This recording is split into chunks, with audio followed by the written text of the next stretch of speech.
Hey, come on in and spend some time with the film hobbyist. My name is Lydia, and I love movies.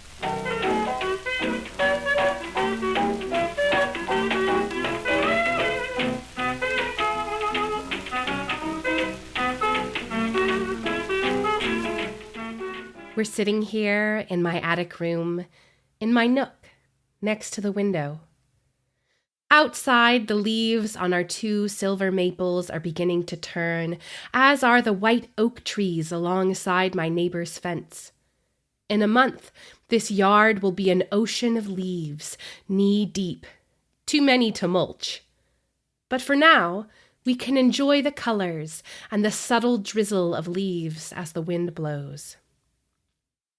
It's officially spooky season, and being a person who loves movies, this is the time of year when it's most appropriate to talk about horror. There is a distinct problem, though. I cannot watch most scary movies. I'm not against horror as a genre.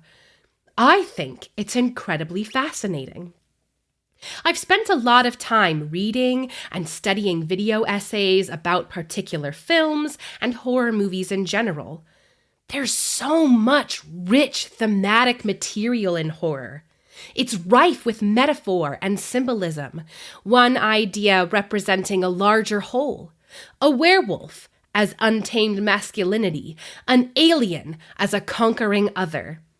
There's also so much pure cinema, the use of an image or an edit or a sound effect to elicit a specific feeling. And that's where the trouble lies. My personal combination of vivid imagination and deep sense of feeling means that I get a little too invested in horror.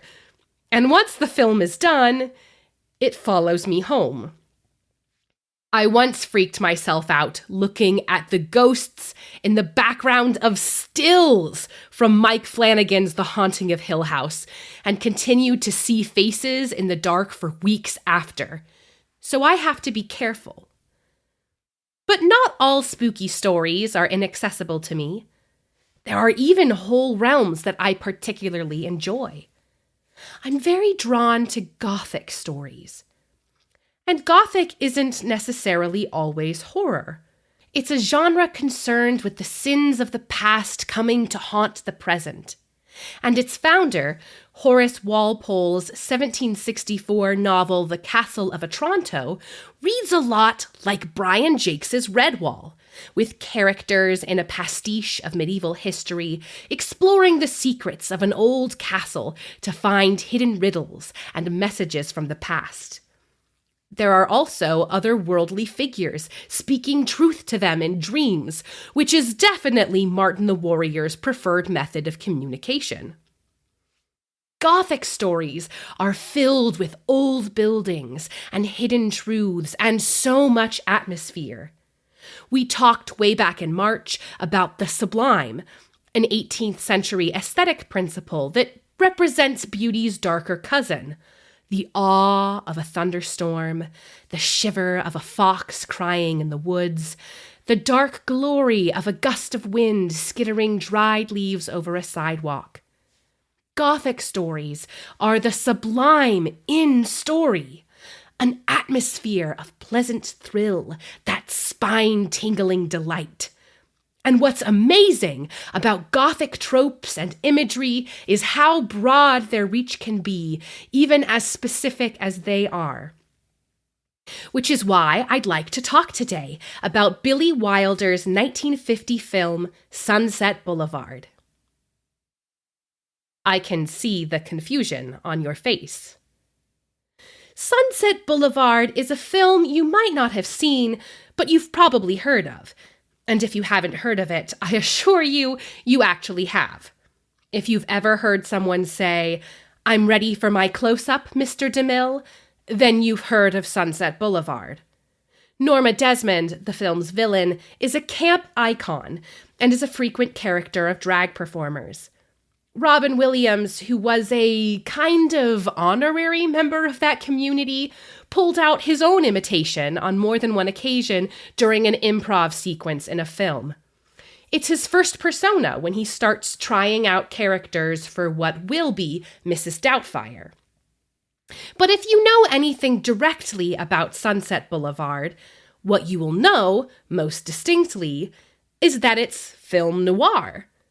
That's what I knew about it before I watched it for the first time, so I was quite surprised when I actually watched it and it wasn't at all what I was expecting.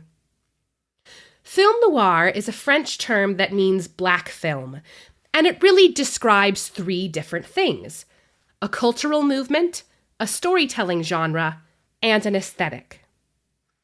Film noir describes a kind of film that developed in Europe on the eve of World War II and thrived in post-war United States.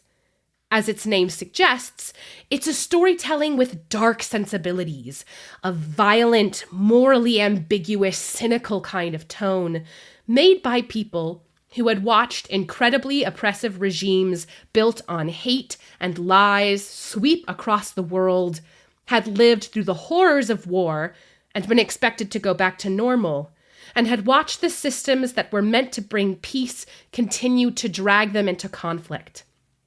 The Soviet Union went from an enemy to an ally, then straight back to an enemy again. Stories had no happy endings. Protagonists couldn't survive unscathed. And out of that cultural movement, particular kinds of stories and particular kinds of tropes started to emerge. Film noir is closely associated with the hard-boiled detective genre. Some people use those terms interchangeably. Like if you're talking about a film as neo-noir, it's going to be a modern, twisty kind of mystery. First-person narration is very common, as is a MacGuffin, an object or figure of interest at the heart of a search or a mystery or an investigation.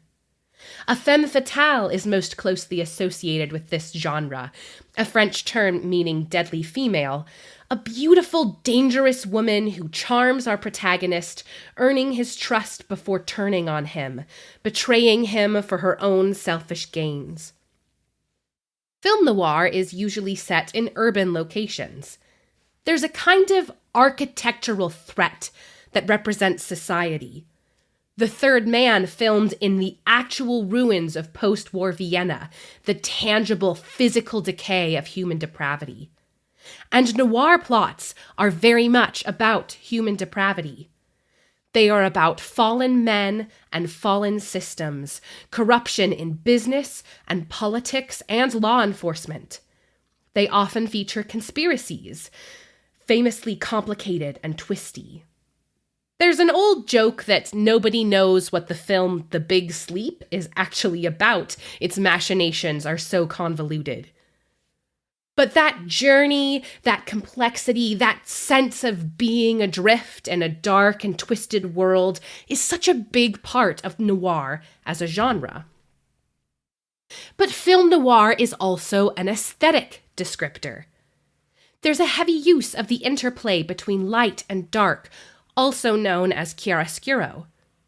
Characters are often cast in shadow or thrown into sudden light or stand silhouetted in a fog.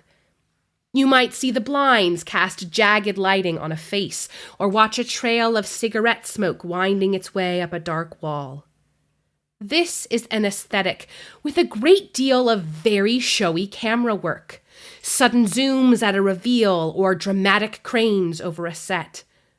It's not unusual to see a fair amount of experimentation. The Third Man is filled with a million Dutch angles, where the camera sits at a slant to make the world a little unsettled. A Touch of Evil opens with a long, unbroken shot following a car carrying a bomb as it meanders its way out through a city, while we wait in agony for it to explode. None of these are the first thing I think of when watching Sunset Boulevard. Let me tell you a story. A man is traveling back home when the wheel of his vehicle breaks. Now stranded, he stumbles onto an old, disheveled castle. He thinks it abandoned until he sees a dark figure in a window. A lugubrious servant appears, telling him that he is late, that they've been waiting for him. The man protests, but comes in, just explaining he was seeking shelter. He is called up by the dark figure, a woman in fabulous dress. She convinces him to stay the night, and he agrees, thinking he is striking a simple bargain. But when he awakes, he finds that all of his possessions have appeared, and he is expected to stay until his bargain is complete. All the while, the grand woman seeks to use him for her own nefarious plot, eventually leading to his sudden and tragic demise. That's a horror story. That's not just a horror story, that's a vampire story, or some other Gothic monster tale.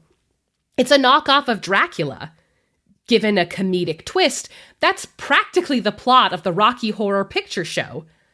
And that is the literal inciting incident of Sunset Boulevard. Joe Gillis is a struggling screenwriter with a couple of B movies to his name and a long list of rejected story ideas. He's run out of money, and his car is about to be repossessed.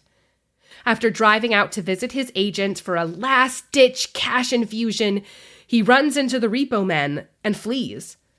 His tire blows out, and he makes his way to the nearest driveway on Sunset Boulevard, just planning on hiding the car in an abandoned mansion.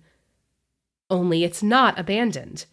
It's occupied by Norma Desmond, a once shining star of silent cinema, now sitting in her castle, scrawling a hideous screenplay for her film return.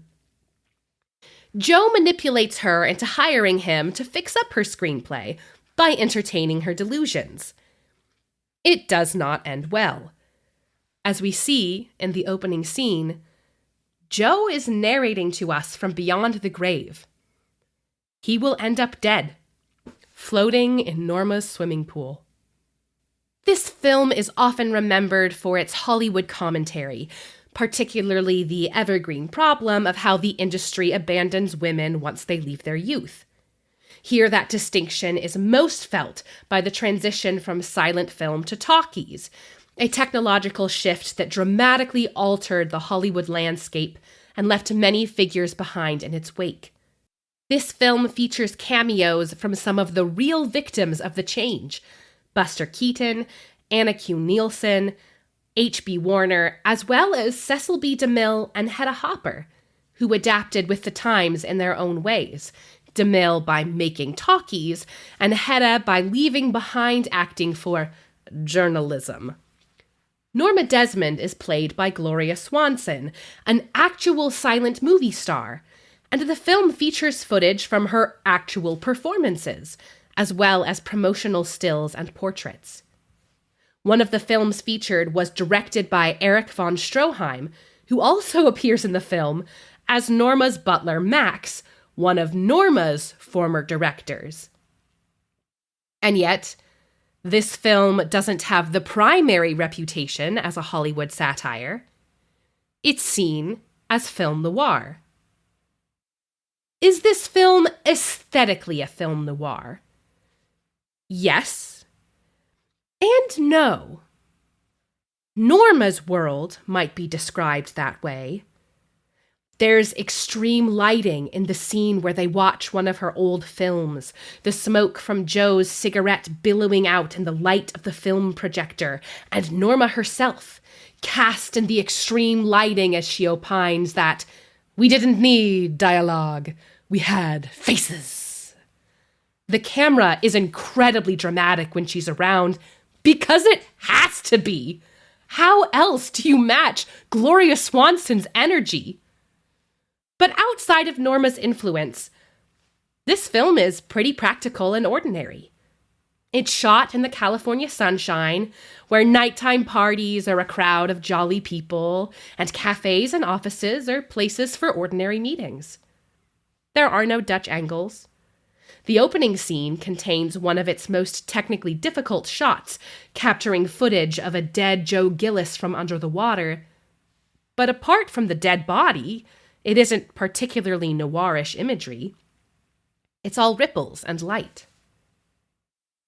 Is this film a film noir by trope or genre? Well, it isn't a hard-boiled detective story. There might be a slight mystery, but there's no real conspiracy to uncover or investigation. No MacGuffin. I wouldn't say this was a film where an urban environment especially featured, though the architecture of Norma's mansion is heavily emphasized for dramatic effect. It is told in first person, and Joe Gillis is an incredible storyteller, especially for someone who's supposedly such a hack of a screenwriter. And there's the Norma Desmond of it all. She's a femme fatale, a literal deadly female. Well, no. I don't think so. Two key features of a femme fatale are seduction and betrayal. Sometimes the male protagonist is suspicious of her initially, but she always tricks him into trusting her. He falls for her only to be proven right or to be left high and dry. In this case, Joe never considers Norma as a real romantic possibility. He never falls in love with her. She does manipulate him and his circumstances until he's half forced to become her kept man, but he resents her throughout that process. And in the end, she doesn't betray him as much as exert control over him as her possession. She's much closer to the femme fatale's predecessor, the vamp. The vamp was a character all over the silent film era. Sometimes she was just a bad girl, a temptress, the choice of fools, but more often she had the power to subdue men to her will. Often this power was supernatural. Sometimes the power conveyed just by class or money or privilege, but she would entrap a helpless man. Her name comes from an 1897 poem and the painting that inspired it, both called The Vampire. Yes, the origins of the femme fatale are in horror. And here, Norma uses her perceived star power and her money and her privilege to ensnare Joe against his will. I suppose she would call it a seduction, and perhaps the against his will part could technically be called a betrayal, but not really. It's more a horrifying reality. So is this culturally a film noir? Yeah, I could see that. It's definitely cynical about the Hollywood system, the ways in which people are picked up and used and thrown out again. Joe is such a cynical, sarcastic character. His downfall is that he thinks he's wise to the world, only to discover all the ways he's actually vulnerable. Norma was always planning on trapping him. On a rewatch, you catch that when she's considering hiring him to fix her screenplay, she asks him if he's single. She was always planning on making him her boy toy before he could see it. And later, when he starts to work on a real screenplay idea with a bright, plucky girl he might be falling for, he doesn't realize that he's already doomed. But is this film Gothic? Yes. Apart from the horror plot setup, we have the house. Joe compares it to Miss Havisham, a very Gothic figure in Charles Dickens' Great Expectations, an old woman who has kept her house untouched since she was jilted at the altar and seeks to poison the next generation with her bitterness. Here, the house is untouched, which means it's in decay, a snapshot of a bygone era. Of the past. And Gothic stories are all about the past, the hidden sins of the past. Norma is the hidden shame of a Hollywood past, a representation of all the stars it made and then abandoned. She rises like some reawakened ghost or monster to conquer this world, but she's not capable of doing so. She can't. Ghosts cannot truly come back to life. And when Joe finally tells her the truth, that she isn't a star, that she can't live in the past, she can't accept it and lashes out, killing him.